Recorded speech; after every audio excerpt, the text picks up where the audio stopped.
बिना खव्याची अगदी बाहेर मिळते तशीच कुल्फी घरी बनवायची आहे का? पण खूप काही महागडं साहित्य नको आहे. चला तर मग सांगते. अगदी सोपी पद्धत आहे. बदाम घेतलेत मी 20. हे पहिल्यांदा गरम पाण्यामध्ये आपल्याला भिजत ठेवायचे आहेत किंवा रात्रभर भिजवले असतील तरी सकाळी तुम्ही हे बनवू शकता. फक्त चांगले भिजले पाहिजेत एवढंच. त्यासाठी गरम पाणी घातलं म्हणजे अर्ध्या तासामध्ये व्यवस्थित भिजतात. आता इथे मी अर्धा लिटर दूध घेतले. फुल क्रीम दूध घ्या किंवा तुमच्याकडे जे असेल ते कुठलंही दूध तुम्ही इथे वापरू शकता. अर्धा लिटर दूध गरम व्हायला ठेवते आणि इथे आपण आधी जे बदाम भिजायला ठेवले होते, बदाम चांगले भिजलेत. बऱ्याच वेळापूर्वी मी भिजत ठेवले होते. याची मी आता साल काढून घेते. रात्रभर भिजवलेले जे बदाम असतात ना, त्याची साल पटकन निघते. त्यामुळे काम सोपं होण्यासाठी शक्यतो रात्री भिजत घाला बदाम, म्हणजे सकाळी लगेच साल निघेल. हे मी एका मिक्सरच्या भांड्यामध्ये घातले आणि जे दूध गरम व्हायला ठेवले ना, त्यातलंच थोडंसं दूध मी हे बदाम बारीक करण्यासाठी घालते. अगदी थोडंसं घालायचं. बदाम फक्त हे बारीक करून घ्यायचे. थोडेसे रवाळ असतील तरी चालेल. अशा पद्धतीने मी हे बारीक करून घेतले. तेच अर्धा लिटरमधलं दूध एका बाउलमध्ये काढून घ्यायचं आहे.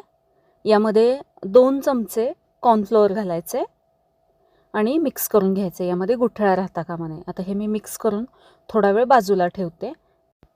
इथे दूध उकळलंय. आता गॅस कमी करायचा आणि 5 मिनिटे हे दूध थोडा वेळ असंच आटवून घ्यायचं आहे.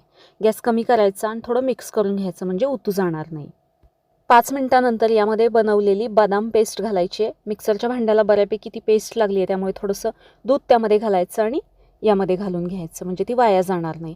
यामध्ये जे आपण कॉर्नफ्लॉवर दुधामध्ये मिक्स करून ठेवलं होतं ते देखील घालायचं.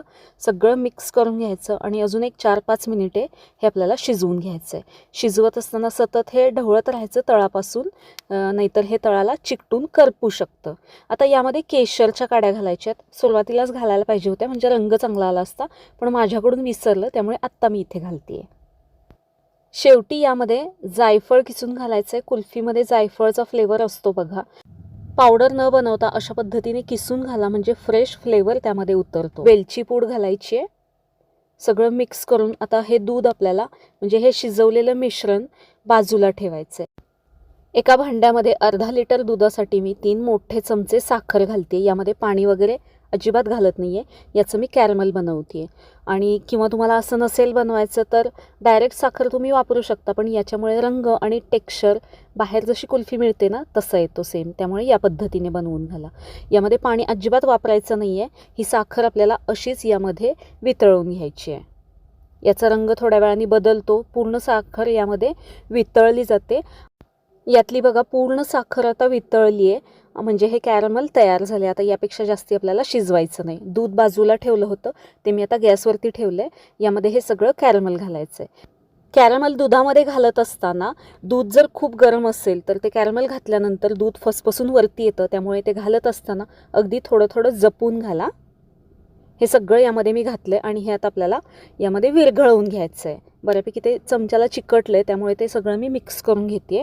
पूर्ण सगळं हे विरघळल्यानंतर याचा मी आता गॅस बंद करते. चमच्याला पण जे लागलं होतं ते सगळं निघालं आहे. आता हे मी बाहेर ठेवते आणि हे पूर्ण आपल्याला गार करून घ्यायचं आहे.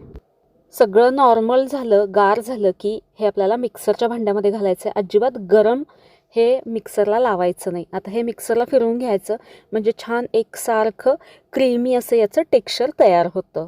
हे सगळं मी मिक्सरला फिरवून घेतलं आहे. आता मी इथे एक स्टीलचा डबा घेतला आहे. या डब्यामध्ये मी हे मिश्रण ओतून घेते. तुमच्याकडे जर कुल्फीचे मोल्ड असतील त्यामध्ये पण घालू शकता, पण सगळ्यांच्याकडे नसतात, त्यामुळे मी अशा पद्धतीने इथे दाखवत आहे.